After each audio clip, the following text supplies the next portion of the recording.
镜头所等的台湾，若是住伫个庄卡，要买物件是真无方便。宜兰有一间超市推出着行动超市，一台小货车载满着生活用品。第一天就路过大放送，一挂卫生纸只要1块银。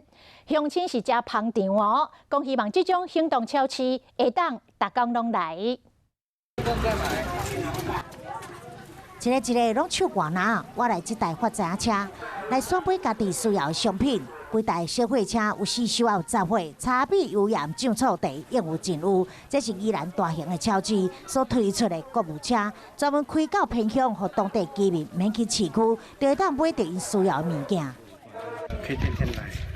其实，伫这台正式行动超市上路进前，业者早就用细台的货车伫偏乡试营运过，买少民众拢感觉真方便。 老人没有办法开车，有小孩的话可以去买。各位可爱的大同山乡民，大家好。就伫宜兰大同乡南山地区，离上近的超市，敢若开车都要1点钟。